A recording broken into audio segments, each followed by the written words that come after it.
The story of Job is one of the oldest and most powerful tales of human suffering and resilience.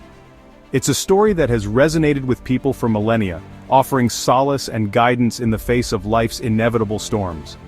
Job, a righteous and prosperous man, is suddenly struck by a series of unimaginable tragedies. He loses his wealth, his family, and even his health, leaving him in utter despair. Yet despite the overwhelming weight of his trials, Job never completely loses his faith. He refuses to curse God, choosing instead to grapple with the mystery of his suffering. His story is a testament to the indomitable spirit that resides within each of us, the power of faith to sustain us through even the darkest of nights. In this essay, we'll delve into the depths of Job's trials and the lessons we can glean from his experience. We'll explore his story through the lenses of both Christian and Stoic philosophies, seeking to uncover the wellspring of his inner strength and how we might cultivate such resilience in our own lives. For in the words of the Apostle Paul, we glory in our sufferings because we know that suffering produces perseverance, perseverance character, and character hope. Romans 5:3-4. Job's suffering was not merely a test of his faith. It was a complete upheaval of his world. He lost everything he held dear: his children, his wealth, his health, and even the respect of his friends and family. They saw his misfortune as a punishment from God, a sign of hidden sin. They urged him to confess and repent, failing to comprehend the depth of his righteousness and the mystery of his plight. Imagine the pain of losing your children in a single, devastating event. Picture the weight of losing your livelihood, your security, and your very means of providing for yourself. Then, add to that the agony of a debilitating illness that racks your body with pain and disfigurement. This was Job's reality, a relentless torrent of suffering that threatened to extinguish the flame of his spirit. His friends, though well-intentioned, offered little comfort. Their words, steeped in misunderstanding and judgment, only deepened his anguish. They saw his suffering through the limited lens of their own righteousness, believing that such calamity must be a consequence of sin. Yet, Job knew in his heart that he had remained true to God, that his life had been one of integrity and devotion. Despite the depths of his despair, Job clung to a glimmer of hope. He knew that his suffering did not negate his faith or invalidate his relationship with God. He wrestled with God, questioning the injustice of his fate, pouring out his anguish and confusion in raw, honest prayers. Job's cries were not those of a man who had lost his faith, but of one whose faith was being stretched to its very limits. His lamentations were the outpouring of a heart shattered by grief, yet still tethered to a belief in a just and loving God. He refused to let go of that lifeline, even as the waves of despair crashed over him. In the book of Job, we witness the raw, unfiltered dialogue between a suffering servant and a seemingly silent God. This is not a sanitized story of piety and passive acceptance, but a visceral account of human struggle and the agonizing search for meaning in the midst of pain. What can we learn from Job's unwavering faith? We learn that faith is not the absence of doubt, but the courage to believe even when we cannot understand. It's the willingness to trust in God's goodness and love, even when life seems determined to prove otherwise. Job's faith was not a magic shield that protected him from suffering. It was the anchor that kept him from being swept away by the storms. It was the light that pierced through the darkness, reminding him that even in his pain, he was not alone. Job's story teaches us that faith is not about having all the answers, but about trusting the one who does. It's about holding on to hope, even when our hearts are breaking. It's about believing that even in the midst of suffering, God is present, working all things for our good. Section 5.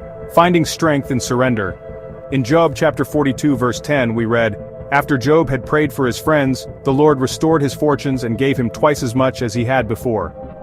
This verse is often interpreted as God rewarding Job for his faithfulness. But there's a deeper lesson here, one that speaks to the transformative power of surrender. Job's prayer for his friends, even in the midst of his own suffering, was an act of remarkable humility and compassion.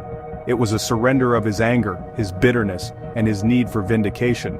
And it was in this act of surrender that he experienced true restoration.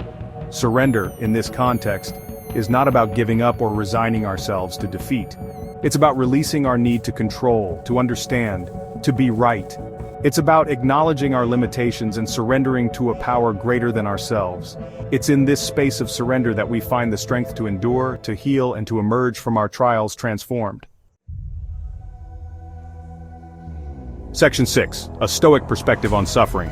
The Stoics, a school of ancient Greek philosophy, offered a different yet complementary perspective on suffering. They believed that true happiness and inner peace could only be achieved through accepting what we cannot control and focusing on what we can. Marcus Aurelius, a Roman emperor and Stoic philosopher, wrote, "The impediment to action advances action. What stands in the way becomes the way." This quote encapsulates the Stoic approach to adversity. Rather than viewing obstacles as roadblocks, they saw them as opportunities for growth and learning. The Stoics understood that suffering is an inevitable part of life.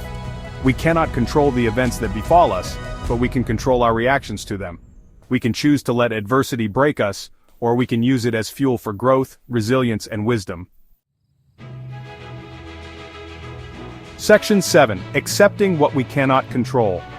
Job's story, viewed through a Stoic lens, highlights the importance of accepting what we cannot control. Job could not control the loss of his family, his wealth, or his health. He could not control the hurtful words and judgments of his friends, but he could control his response to these events. He could choose to rail against fate or to accept his circumstances and find meaning within them. The Stoics believed that true freedom lies not in the absence of adversity, but in our response to it. They taught that by accepting what we cannot control and focusing on our own thoughts and actions, we can find peace and even joy in the midst of life's storms. This is not to say that we should simply resign ourselves to suffering or suppress our emotions.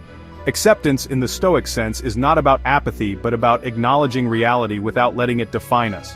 It's about finding a place of inner stillness amidst the chaos, a place where we can connect with our own strength and resilience. Section 8. Cultivating inner strength today. How can we apply these lessons from Job's story and the Stoic philosophy to our own lives? How can we cultivate the inner strength and resilience needed to navigate the inevitable challenges that life throws our way? First, we must nurture our faith. This doesn't mean we'll never doubt or question. It means we hold fast to the belief that we are loved, supported, and guided, even when we can't see the path ahead. It means finding solace and strength in prayer, meditation, or whatever spiritual practices resonate with our souls. Second, we must practice acceptance. This doesn't mean giving up or becoming passive. It means acknowledging what is, without letting it consume us. It means focusing on what we can control, our thoughts, our actions, our responses, and releasing the need to control everything else. Finally, we must cultivate gratitude. Even in the midst of suffering, there is always something to be grateful for. Focusing on these blessings, no matter how small, can shift our perspective and help us to find glimmers of hope in the darkness. Section 9. A Triumphant Spirit. Job's story is not just a tale of suffering, it's a testament to the resilience of the human spirit.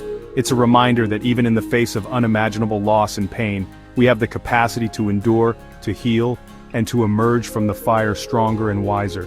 By embracing the lessons of faith, acceptance, and gratitude, we can cultivate the inner strength needed to weather life's storms. We can find meaning in our suffering, purpose in our pain, and hope in the promise of a brighter tomorrow. For in the words of Viktor Frankl, a Holocaust survivor and psychiatrist, everything can be taken from a man but one thing, the last of the human freedoms, to choose one's attitude in any given set of circumstances, to choose one's own way. May we all strive to face our challenges with the same unwavering faith, courage, and resilience as Job, knowing that even in the darkest of nights the dawn will eventually break.